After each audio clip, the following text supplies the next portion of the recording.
తమ్ముడు కొంచెం లేట్గా వచ్చినా మీరు లేటెస్ట్గా సపోర్ట్ చేశారు.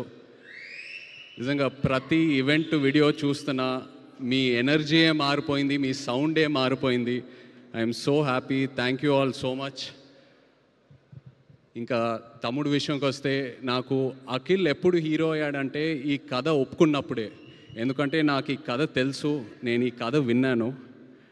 ఈ కథ విన్నాక యాజ్ అన్ యాక్టర్ నాకే ఒక చిన్న భయం వచ్చింది. అంటే ఇలాంటి రోల్స్ చేయాలంటే ఒక 20-25 మూవీస్ చేశాక ఒక ఎక్స్పీరియన్స్ వచ్చాక, అండ్ అదే కాకుండా యాజ్ అన్ యాక్టర్ మనం ఎప్పుడు ఒక మన రియల్ లైఫ్లో ఒక ఇన్స్పిరేషన్ తీసుకుంటాం, ఒక రెఫరెన్స్ పాయింట్ తీసుకుంటాం ఏ క్యారెక్టర్ చేసినా.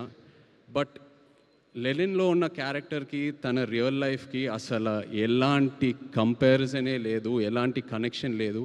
అలాంటిది తను ఓన్ చేసుకొని అంత కష్టపడి చేశాడంటే he really became my hero from the day he accepted the script. And ఒక అన్నయ్యగా, ఒక ఆడియన్స్గా, ఒక ఫ్యాన్గా చెప్తున్నా, I'm so proud of you brother. I'm so proud of you. I'm so happy for you.